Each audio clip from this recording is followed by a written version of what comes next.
Clytus, I'm bored. What plaything can you offer me today? An obscure body in the SK system. The inhabitants refer to it as the planet Earth. How peaceful it looks. It must be annihilated. Send Rik and Danny on War Rocket Ajax.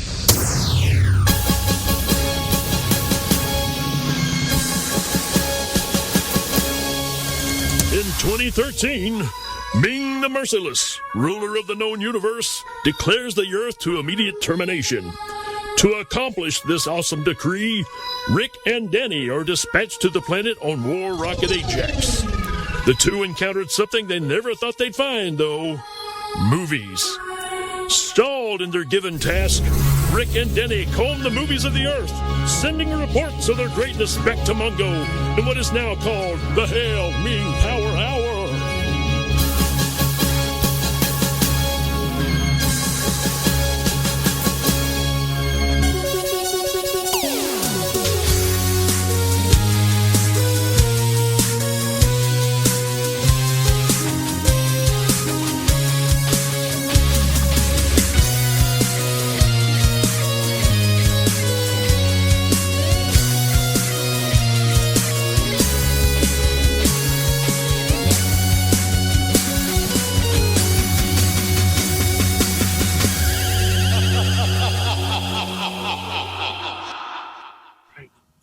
Welcome back to the Hail Ming Power Hour, where we are excited to bring you new movies and old movies and everything in between, as long as they're movies that we like. That's really our only criteria. That's true. And so here I am, Danny Bennett, one of your hosts, and I'm here with my brother from another mother, Rick Morgan. He's over there somewhere. Yeah.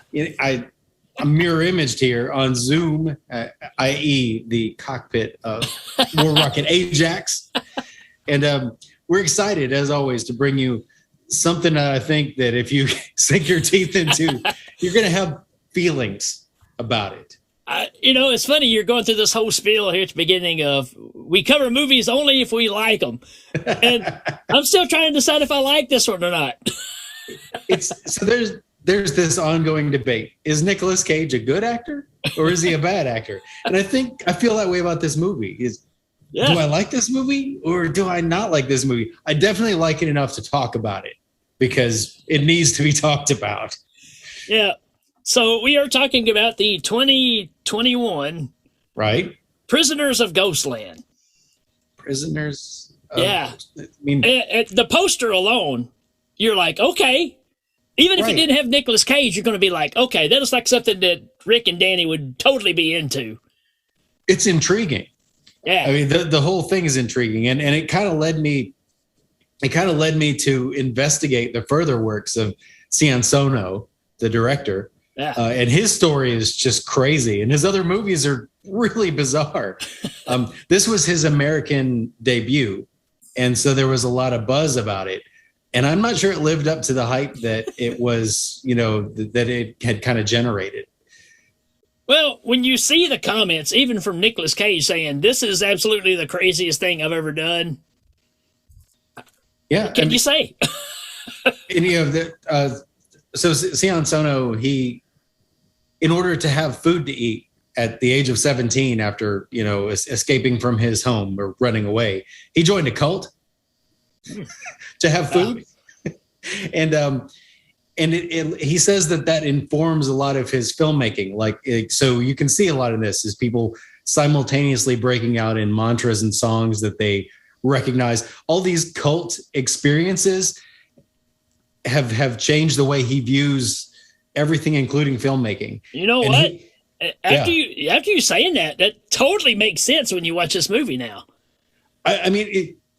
I would like to, and I've tried to give his movies a try, but they're all very difficult to watch for me. I'm not going to say everybody, but I start watching them and I'm like, eh.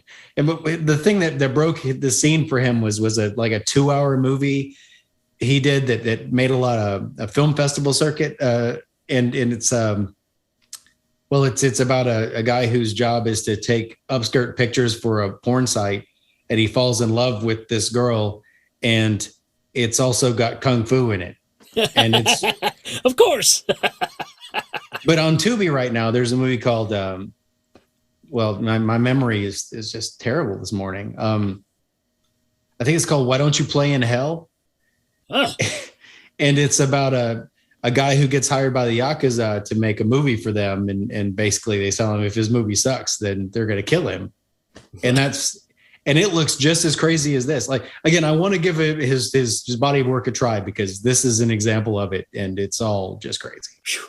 Example is for sure. So, in order to get into this, and I've got tons of notes, we've got a lot to talk about here, folks. But as always, we have to have a synopsis to kind of get us going to this thing. And I believe Danny got us the synopsis for this episode. I did. I roped in a good one.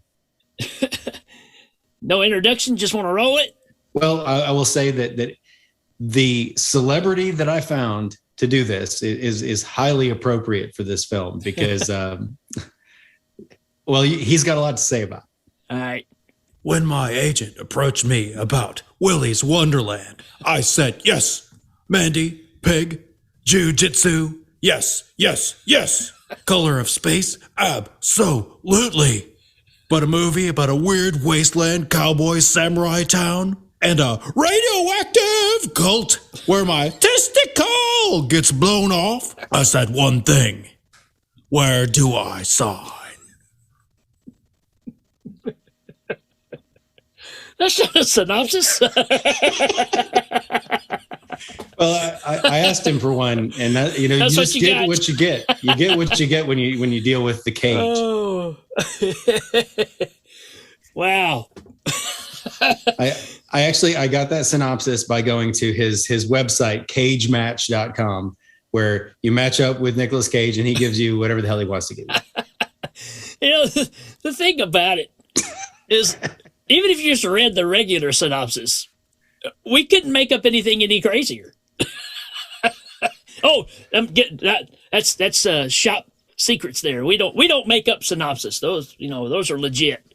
Oh, well, yeah. I mean, anybody who's familiar with our body of work knows that we take a great deal of care in making sure that our synopsis illustrates the story as it was intended. Hail Ming. Absolutely. All right, man. I know we used to go with reasons to watch, but I just want to say this because I had to write it down. I said, this movie is 100% an acquired taste. It's the equivalent of Tarantino making a movie on heroin. Followed that by hitting a crack pipe.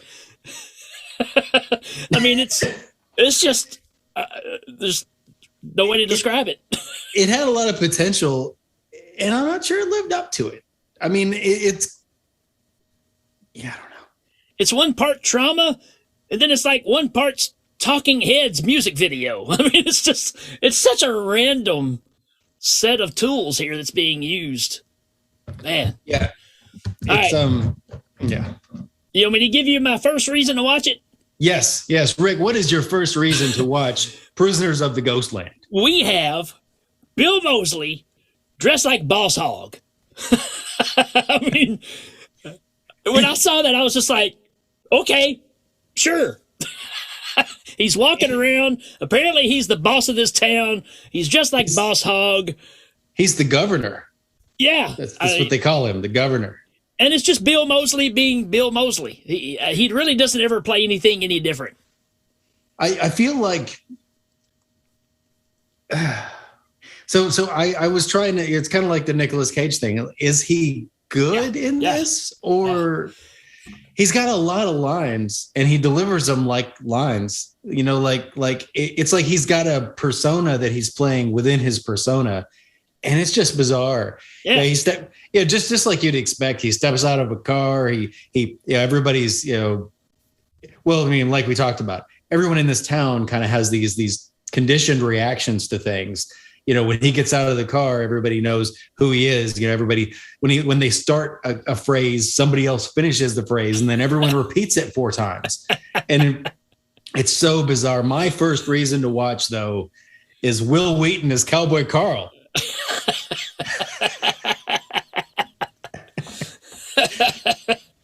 I mean, this guy, you know, he's got the baby face and all the kids like him, and he runs around and singing his Japanese songs, and it's just impossible to like this guy. It is impossible to like him. He is terrible, but he seems so nice. Again, it's hard to even talk about one piece of this as a reason and not include 15 other things that happen in that scene. It's just like, I'm talking about Bill Moseley. Obviously, it's the scene when he pulls up in the car. Yeah. You're talking about the singing cowboy.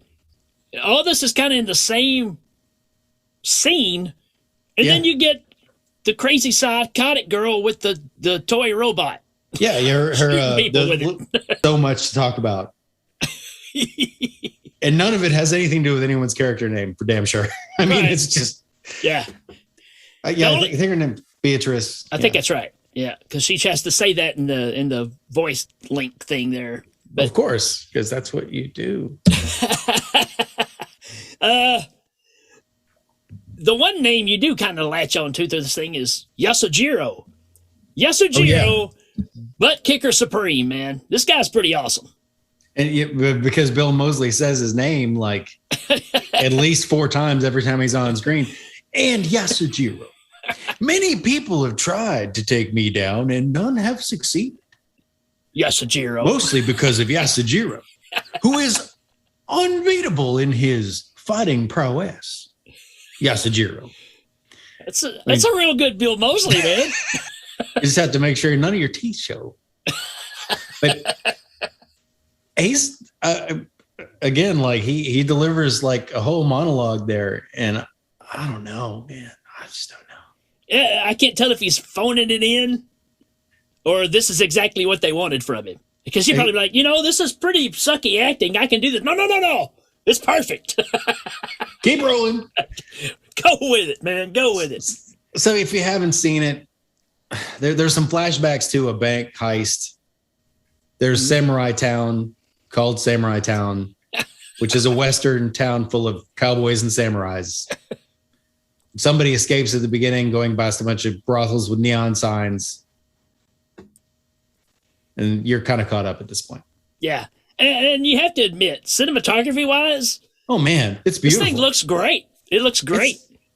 It's beautiful. I mean, even the weird plot and the strange acting, it almost takes a backdrop to the scenery. Yeah, I agree. It's like the scenery chews up the movie. Yeah. So what do you got? What do you think you got next? I said it could have been a Western or a samurai flick. It could have been, but somehow it isn't either one, even though there are a bunch of samurais and cowboys. That's a reason to watch, because, like, what is it instead? It's kind of like Mad Max. Yeah, I mean, it turns into Mad Max or almost the Wild Boys music video, at times. It's it is all over the place. How about the scene where Nicolas Cage comes out stripped down, totally naked in the street, and everybody starts singing? I mean, that's... Well, the first brothel girl, the first hooker out there says, "Show us your balls!" Right? She just yells that at him. Yeah, Nicolas Cage, after the bank heist, has been stripped down to like some ceremonial underwear, and he's what handcuffed in the basement of a saloon or something. Like, yeah, they just got him captured. And they kick in the music, and the music's like coming from the jukebox, but it's music that continues on after the. It's boy, I feel like I should be more cohesive, but it's hard. You can't. This movie is not cohesive. That's true. But it still draws you in. I mean, there's a reason we're talking about it. But yeah, man, the thing is you're not really sure where the next scene is going to take you, because it just seems like all bets are off every time the camera switches to a new scene. It could be anything. Like I said, Nicolas Cage is standing there, and it's obviously this thing where the governor is wanting to take him and send him into no man's land, Ghostland, and retrieve his daughter. if you want to call her Yeah. that. Yeah, But there's that's what he called this whole ceremonial scene where he's putting on this outfit, which I'm sure we got plenty to talk about that. it. I like black leather. But just the fact that he's stripped down naked and they start singing, it's not like they're singing some kind of hoochie song either. This is like some standard traditional kids song or something. Yeah. Well, and they start singing when he starts fighting people too. Yeah. He runs afoul of all these dudes and starts a fight, and they immediately break into this like 1, 2, 3 fight song. Insane, man. All right, I'm looking at my notes. I'm trying to see what's next. So you go ahead. Tell me what you got next. So much. Okay, well, so we got the fondness. I'll bring it up. We got the fondness for black leather comment that the governor sends.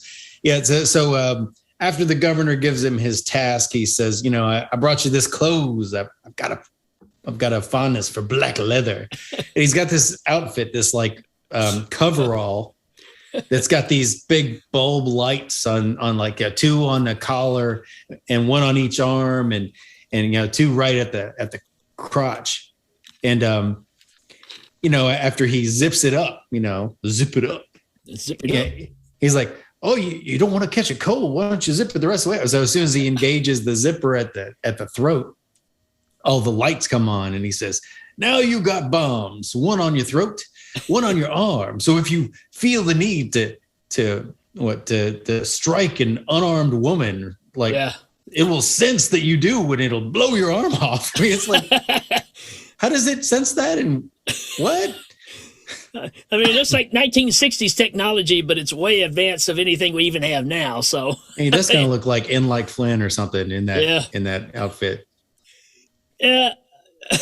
It's the whole Escape from New York trope again. Yeah. Right. Yeah. This is like 3 movies we've had where we keep saying, oh, it's just like Escape from New York, but it's exactly what it is.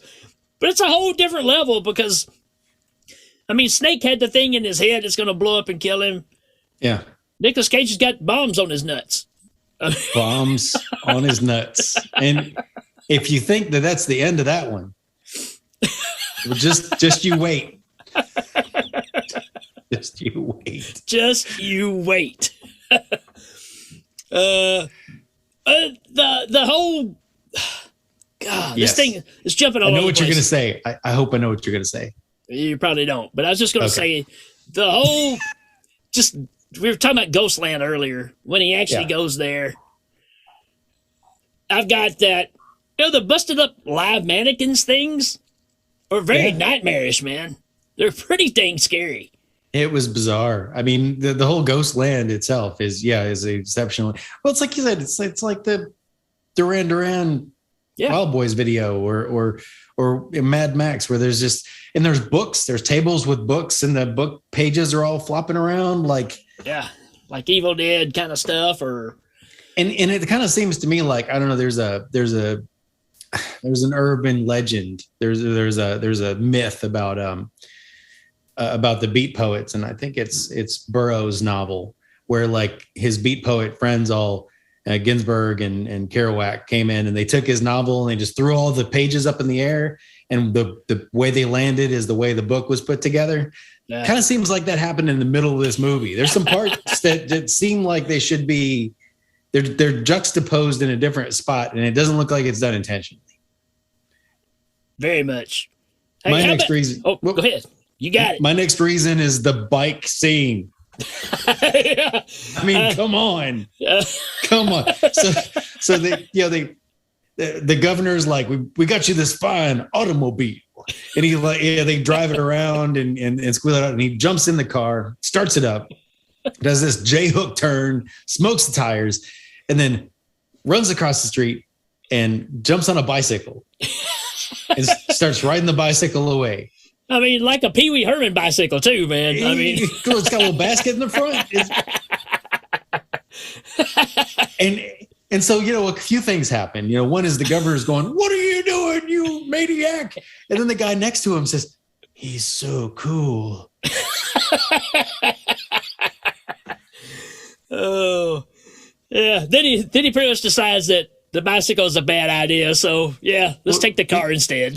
Yasujiro drives into the wasteland and catches him and like stops the car and he goes, "No time, huh? Okay." Then he gets in the car and drives it, leaving Yasujiro there. Like, okay, all right. Yasujiro, man, he's everything to everybody, right? I mean, yeah, and he's not a bad guy either. He's just kind of got fealty to the governor for some reason. You almost wish it would just do the breaking the wall thing with him. He just look at the camera and just go. Yeah. Every time, Yeah, he's real serious.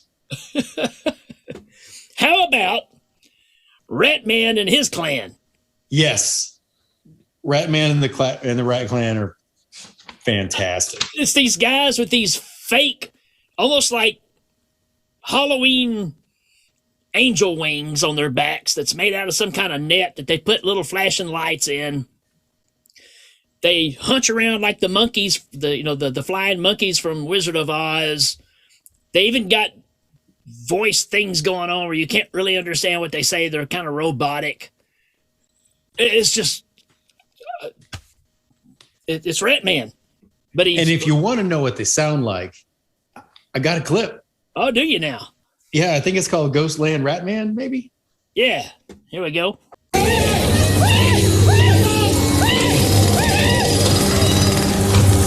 It's alright. Don't worry.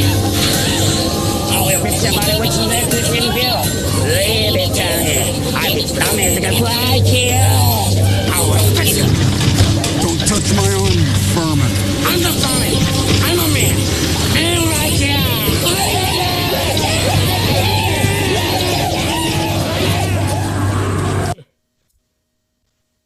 So if you wonder, that must be a really strange excerpt from the movie. No, that's just the movie. That's the movie. That's the movie. And he must have been speaking a different language. No, he was speaking English. No. I mean, yeah. Ratman of the Rat Clan, and he's awesome. Like the whole Rat Clan is fantastic. They have these.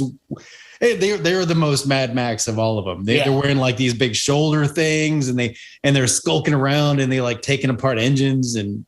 Yeah, I really like There's no doubt that you can tell the influences this guy pulled from putting this stuff together. There's no doubt that comes from Mad Max. So I've got also before the Rat Clan, I've got Wasteland of concrete, rusty cars, and burning books. Yeah, I mean it's like I said, it's every post-apocalyptic 80s music video. I mean, that's what it looks like. I mean, you expect to see Dokken come out and sing in front of that big clock, Well, yeah, exactly. And they got a big clock, right? I mean, there's your cult element coming in too. They've got this big altar with a huge clock.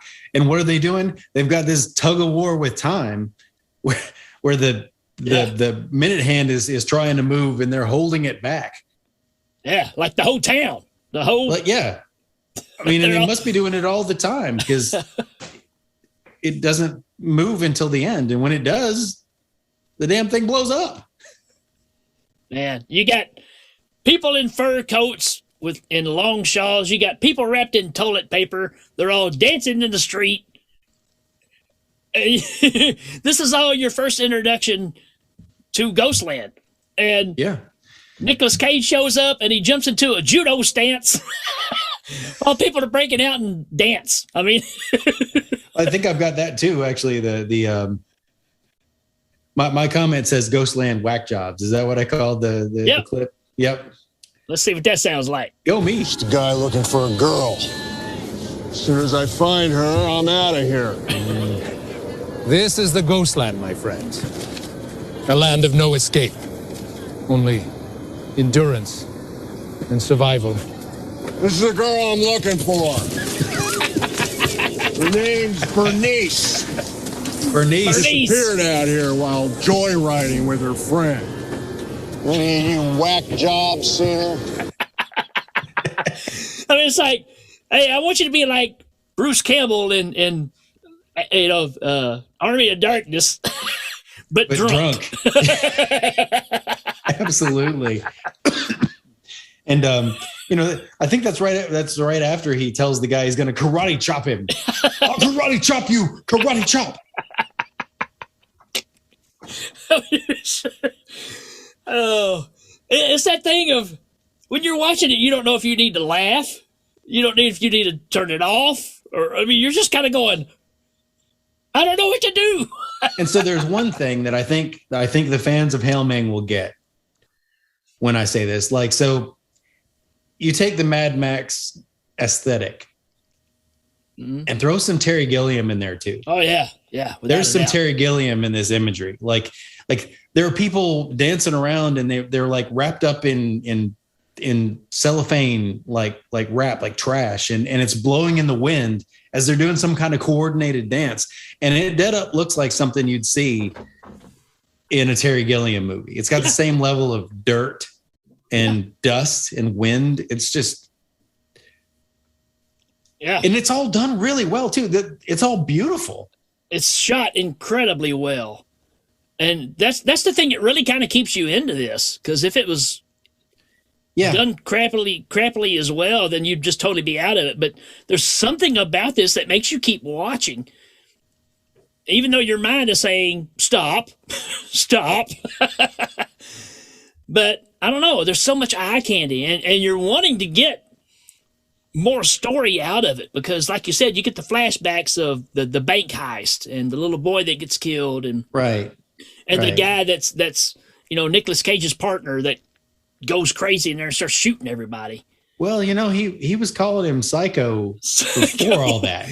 Yeah, when your partner's named Psycho, you're just asking for trouble. He never gets a name. He's Psycho. How are you, brother? Like his name was Psycho. Yeah. So it really comes down to this is where all the ghosts go, and Nicolas Cage as well is being haunted by the ghost of his past as well. Which includes the little boy that got killed at the bank heist. Who shows up? It includes Psycho, who's actually like the main, bad guy or the main ghost. And it's all intertwined with the story of the way you figure it out is there's this huge interpretive dance of the history of Ghostland that happens. Yeah. Yeah, so they've got drawn out pictures of historical facts of Ghostland that are being shown to you while people are interpretive dancing that really doesn't go with what they're talking about at all. he finds Bernice, who is being disguised as a mannequin with like plastic mannequin pieces all over her to hide her from the ghosts.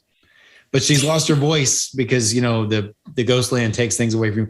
And then, there's a good bit of story there, and then they kind of circle back and show you the two characters that are somewhere else, which is Bernice and Nicolas Cage. Yeah, who I think had a name, and they're watching this like you said, this hula dance that tells the history of the Ghostland.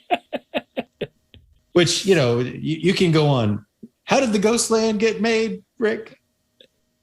An explosion? Was there a toxic waste truck? Oh, yeah. Prison bus? It looked like a prison bus and a toxic waste truck slammed into each other, and there's Ghostland. It's like the Reese's peanut butter cup commercial, man. It's like two great tastes. It tastes great together. You had the prison bus and the toxic waste truck, and they blew up. In the big mushroom cloud, which being a Japanese director who's kind of giving a testimony on there is some Nagasaki Hiroshima going on here, and so you have the mushroom cloud very predominantly displayed, but then they're trapped there by the ghosts of these prisoners, and I guess whenever they try to escape, the prisoners show up like they do. So the prisoners show up and try and keep Bernice from getting out of the Ghostland. And that's when they show you the story of why the Ghostland is the way it is. But those characters still aren't back in the place where they're supposedly seeing this at that point. Like there's something that doesn't match up here. Yeah, right. I mean, and I watched it a couple of times and thought I would figure it out the second time or third time, but I didn't. It's pretty on the nose, too, when the movie is called Prisoners of Ghostland, because is it the prisoners of Ghostland, or the people that are running Ghostland, the prisoners of Ghostland. It's almost like the Ginger Snaps name for the movie, right? Ginger Snaps, the treat. Ginger Snaps, the werewolf.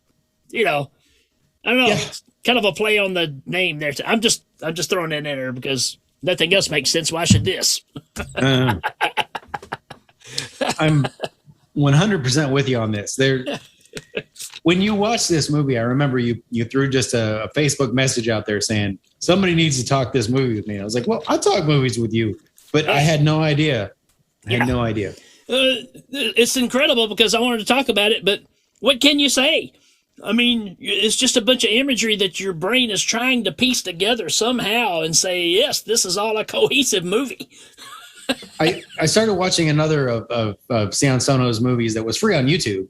I'll look up the title. It was a couple of weeks ago when I was kind of investigating this director. And spoiler alert, I'm only going to talk about the first 5 minutes of it, but there's a character who, there's a bus load full of schoolgirls, and one of them drops something, and when she goes down to get her pen off the floor, a shear of wind cuts everyone else in the bus in half at the waist, and she only survives it because she was getting her pen from the floorboard of the bus.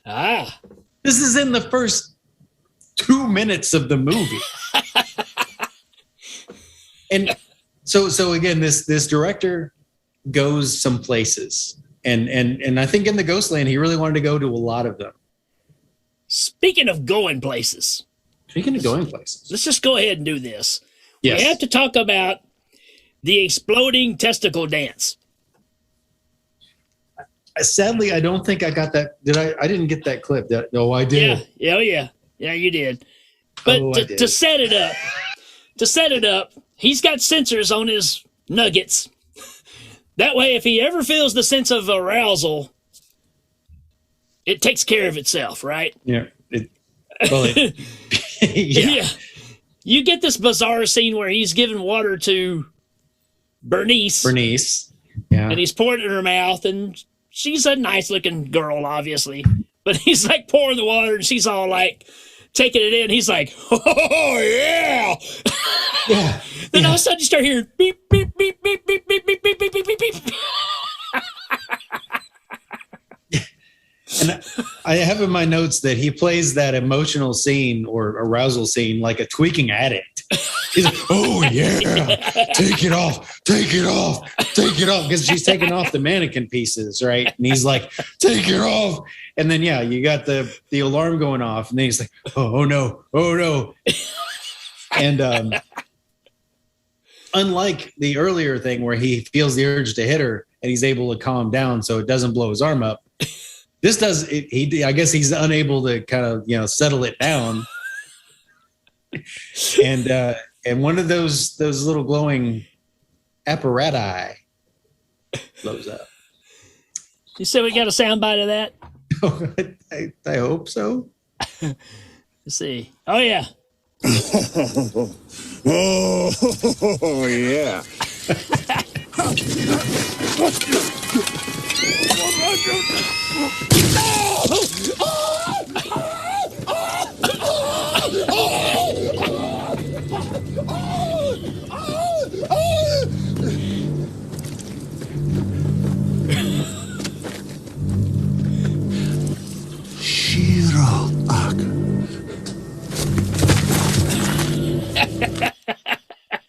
So at the end of that scene, he's actually holding his disembodied testicle in his hand. Right.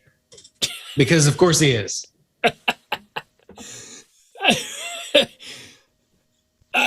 There you go, folks. I don't know how you top that. I mean, I think what we can say without any, I'm confident in saying that Nicolas Cage is either a really fantastic student of the craft or he's just bad. And I don't know which. But that right there is like somebody said, all right, you just got your testicle blown off. Go. He's like, maybe I'm like a donkey. Yeah, and he's running around like he's on a stick horse, which, I mean, I get it, I guess. I'm going, okay, I might do the same thing. I don't know. Right. Like, I don't know how you would prepare for that scene. So I think he did as good as he could do. But later on, he also has one blow up in his arm. Yeah. But it doesn't seem to do near the damage that the one that was, in his midriff did. Well, maybe it's just that it was right there. It was Maybe specifically because he says something about like the governor says something about it being wired directly to his testicle. He says it weird, like testacle or testicle or something. He says so. He pronounces it weird, and then it blows up. So yeah, and from here you kind of get him saving the girl, bringing her back, and then you find out that maybe the governor wanted the girl for the wrong reasons. Yeah, he's a bit of a lech. And that's why Susie, her little sister, was both kind of wanting her to come back so that she didn't become, because he says, come sit in grandpa's lap. And she's like, no, because she's a little, she's disturbed. The whole TikTok scene. TikTok. Yeah. Sing it. Sing. Say it. Time waits for no one. So bizarre. But one reason to watch. We're at Man's Pimpin' Junkyard. Yeah, man. He's got a lot of cars, man. He's and got they all set look up. pretty good. And how about that tour bus that he's got? It's like part carnival bus, part Greyhound or something. I mean, they've been waiting to get out of there on those vehicles. They just need somebody to lead them past Psycho, I guess. Yeah, I guess that's the story we're going with. But they really still don't leave. No. Right? I mean, he's so okay. Nicolas Cage convinces everyone that it's time to go and it's time to take Samurai Town as their own or not. Get out of the Ghostland. Yeah, time to get out. Yeah. And in order to do that, they have to get past the wall of prisoner radioactive zombies who didn't kill Nicolas Cage because why didn't they kill him? Because he's radioactive. He sings it like I forgot about that. It's like they didn't kill me because I'm radioactive. Like, okay, all right. Oh man. And so he's like, yeah, it's time to get past the prisoner zombies and let's go. And so they kind of rally up a force and head on out of town. And then there's the guy who's like, no, we have to stay here. And then they let the clock go to 7:15 because it's been stopped at 7. And I was like, well, maybe the clock is stopped before 7:15 because that's when the occurrence happened. They can't relive it or something, but that's not given as any information. Nah. They let the clock, click up and then the whole clock set explodes. Yep. Which was physical. I mean, they built that set just so it would explode. And then scorpions come out and sing. Yes. or Accept or somebody. I mean, it just looks like a 80s music video. It really does. And yeah. But then he just talks to Psycho. Psycho gets out of his Winnebago or whatever he's driving, his Mack truck. Yeah. And he's like, Psycho, it's you. It's good to see you, buddy. I missed you. You ruined my life and killed a kid. And then they go back and forth. And then guy's like, it's okay. It's going by. And I guess just he's the only one that leaves. And they get back to town. And then Nicolas Cage puts on an old football helmet and basically he got the urge to hit a girl, and so his arm gets blowed up so it doesn't move. Yeah. And he makes like a tennis racket arm or something. It's got a sword or something on it, or it's just and he goes into town and there's a whole bunch of fighting. He fights Yasujiro. And there's some kind of climax. I've got in my notes the prison bus disappears. Now back to the tribe. So I guess it just disappeared like into the ether. Yeah, I mean it's just like it's almost like they just go, oh okay, you're cool, pass on through. Yeah. And then yeah. It's like the movie's full of these great, cool ideas, but they just don't make them do anything. They don't go together. So I would like to posit something here, and you can tell me what you think. I think the real hero of the film, like if you look at the whole thing, is Susie. Maybe. The little sister with the robot. Yeah. Because she gets a hold of a Gatling gun and shoots just about everybody in the city. She does. Like it's just a random Gatling gun just sitting over there on the corner of the street. She's like, you know what? I'm not going to become the governor's, new prepubescent, blow up doll. And she's like, oh, Bernice is back, and neither is she. And she just cranks that Gatling gun out and just starts killing all the people. Everybody. I mean, yeah, I guess you could say she's the hero because she's trying to make this movie end. Well, she's got the body count. I mean, yeah, she's definitely the owner of Ghostland now. So, but yeah, I mean, it kind of wraps up with Bill Moseley getting his like he deserves, and the girls are happy and they're all hanging out at a bus stop, and they're laying on Nicolas Cage's shoulder, and they get up and start walking down the street. They take a swig out of a flask, and that's kind of it. I mean, that's it. Oh, so I've got one more clip in there, and so again, we talked about the governor and how he's an over the top villain who you can't tell how he's acting. And here's the speech that I thought really epitomized that near the I guess it's like Act 3, where while they're waiting for him to return with the Bernice, he's kind of exercising his control over the people, or maybe it's even after they've returned. But we see what we got. Qu'est-ce qu'il arrive? Quand est-ce qu'il arrive? Listen up. For the sake of me, birds will fall from the sky. Lions and tigers will bow before me. For the sake of me, mountains and forests will burn themselves down. For the sake of me, everything will be mine. Welcome to my animal farm. Long live the animal farm! Long live the animal farm! Long live the animal farm! Good, boys. All right, that's great. All right, that's great. That's great.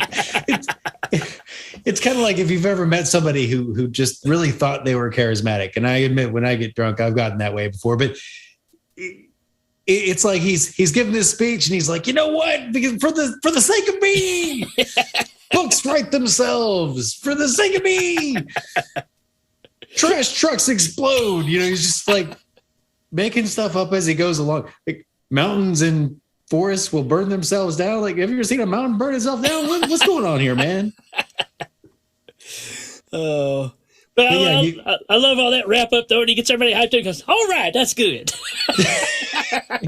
Agreed. And like, there's you hear the taiko drums in the back and all that. Yeah. It's full of that like Japanese kabuki theater, like lots of makeup, lots of ceremonial costuming, lots of real stylized Japanese towns that are similar to the Wild West town, which is, I guess, how they got that kind of dichotomy there. But it all looks so good, and it's so rich.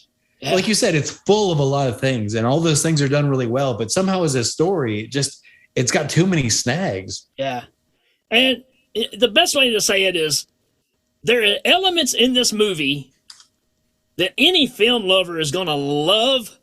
You just may not love it in this movie because there's dashes of, like you said, Gilliam in here. There's dashes of 80s music video. There's Mad Max. There's some Argento color schemes going on.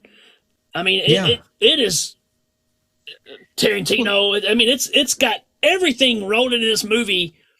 So the elements are all there. I just don't know that they go together. Well, and let's talk about the violence for a minute. I mean, all the fight sequences and gunplay and martial arts, all those scenes are really, really clean. They're good. Yeah. You know, there isn't, you can tell they didn't have to crank the film or anything. Everybody knew their parts. Everybody did a great job. You know, all the effects are on point. It's really good. It's just so bizarre. Yeah. I think that's the thing about it. It's not, I don't want to say it's not a bad movie. It's not a bad movie because of the fact of making a bad movie. This is made very, very well. It's a fever dream. Right. And I look forward to checking out the rest of this director's stuff because it all appears to be like this, where it's just kind of, it's so over the top that you have to just kind of accept it. And, you know, we give that leeway to Kubrick. We give that leeway to David Lynch. And, you know, we probably should give that leeway to Sion Sono here. I mean, and that means if you don't like David Lynch, I'm not saying you need to like this, but I'm saying if you do like David Lynch and you're willing to give it kind of a, well, it's conceptual, right? Then, you know, give this the same kind of leeway and decide if you like it based on how it looks and what it's trying to say. And it's a good point. It's very art house. Yeah. But it's not an art house style movie. So yeah, it's like somebody decided to make Escape from New York, but they were like, let's add some layers here. Yeah. Layers. All right, folks, we're going to take a short break. We'll be right back. Cooking with the Macho Men will not be seen tonight due to cooking-related injury. In its place, please enjoy this special presentation.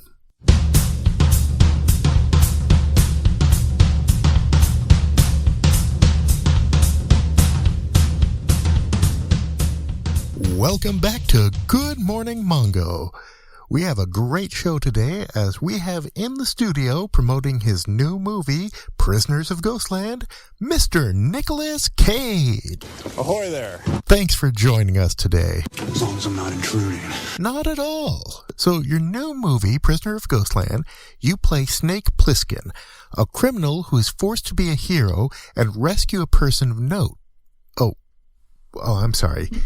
My notes here are from Escape from New York. They must have been misfiled. Oh my God. God damn it. It's okay. I got the correct notes right here. How could somebody misfile something? What could be easier? It's all alphabetical. You just put it in the right file, according to alphabetical order. You know, A, B, C, D, E, F, G, H, I, J, K, L, M, N, O, P, Q, R, S, T, U, V, W, X, Y, Z. Huh? That's all you have to do. I never misspelled anything. Not once, not one time. I couldn't think of a more horrible job if I wanted to. And you have to do it. It's all good, Mr. Cage. I got it right here. I just had it in the B file because Bill Moseley was also in the movie. So we'll just get on with the interview. Oh, no, not the beast! Not the beast! Okay, I'm sorry. Let's just start the interview. That's right. That is right. So, your new movie, Prisoners of Ghostland, you play the hero, a criminal who's forced to be a hero and rescue a person of note. Are you kidding me? What? I don't understand. Well, it's the same plot. You're a criminal who... I'm a policeman. See my badge? You're saying your character is a policeman? All my notes say that's not true. I am warning you. You tell me another and I'll rescue myself. That is a promise. I'm sorry, do you think that you, Nicolas Cage, are a policeman? I'm a lieutenant in the police department. I'm in the middle of a homicide investigation. Try to get my prescription, please? I don't know what meds you're on, but you're not a police officer. I'm like a prickly pear. I'm a prickly pear. No, Nick. I'm a vampire. Kill me. Nick. I'm a vampire. I'm a vampire. I'm a vampire. I'm a vampire. I'm a vampire. Nick, you're not a vampire. I am the son of a pastor. No, you're an actor. That's right. I was in Mortal Kombat. No, you weren't in that movie. I'll call him Mr. T. Okay, we got way off track. Let's try a basic question here. What was it like working with Bill Moseley? I'll be damned if I didn't get really turned on. What? I guess I was pretty horny. But don't you see? That's what she was there for. That was the plan. To give you a boner. And you got one. What? You turn me on, brump. You turn me on, brump. You're not too tall, you're not too short, you're not too round, brump. You're like a cat. The Cat in the Hat. What is your problem? What do you say we cut the chit-chat? A-hole! You know what? Great idea. This interview is over. Get out. Sorry about that.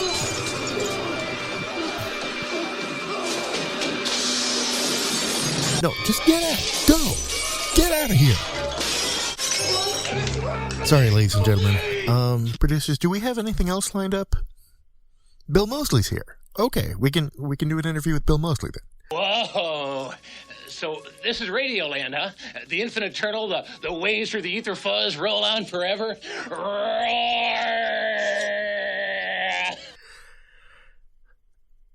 You know, that's it. We're done for today. Bye. See you next time. Hopefully. I've never been to a radio station before. You think you could do me a tour, huh?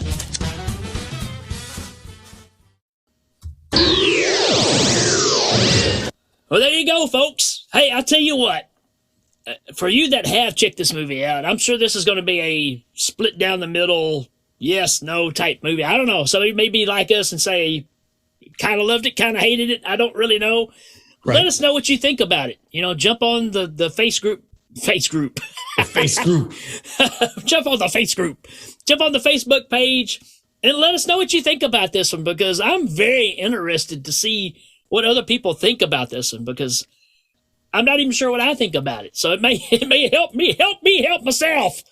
I think this might be a good venue for us to talk about it, because, you know, if you've been through the movies that we watched, you know, all the way from Dragon Slayer to Mean Guns, you're probably the audience that will end up liking this for the reasons you can't understand, because, you know, it kind of encompasses all these things that we grew up with. Yeah. That's what's so intriguing about it, is it really does tap into all those things we grew up with that we hold up to a certain standard, and it's all thrown into a blender and mixed up and poured out on your tabletop. Yeah. That's pretty much it. So, hey, also, if you like seeing me and Danny not being able to come up with words for movies like this, if you want us to tackle some more movies like this, I'm game. I mean, it's not really the Hell Ming way, but I don't know. I thought this would be something a little different, and I don't know. It's really up to you guys. We're here for you. And we always just like talking to each other. We're good friends. We like movies. We like you because you like us. So, you know, we're willing to step out of that box. I am. Absolutely. Yeah. So just let us know what you think. Don't forget to check out all the other stuff that's going on. All the other shows that are being cranked out. Check out all the Legion stuff, the Patreon stuff that's going on. We just did a killer show with Court Psyops, where we did Demons 1 and 2 for Mental Rental Video. And that's on the Patreon for Legion Podcast, where you can watch both movies with all three of us, myself, Danny, and Court. And we had an absolute blast with that. So make sure you go sponsor Legion Podcast there. Throw in a couple of bucks and get to check out something that you're not going to see anywhere else. Yeah, it was a lot of fun to do. And in there, you know, it's Demons and Demons 2. Yeah. What's not to like? Well, I tell you what, I brought up to him just yesterday. And again, you're welcome if you want, but we're talking about doing Ninja 3 movie commentary. Oh, a lot to say about that one. Right. So be on the look for that. Be on the look for some more Hell Ming. Be on the lookout for all the other stuff that's under the Hell Ming umbrella. We got a lot going on. So, folks, that's all I got. Dan, you got anything else? Hey, just thanks for being here, and I hope that you check out this movie and you enjoyed it as much as we did. Sure enough. Till next time, suckers.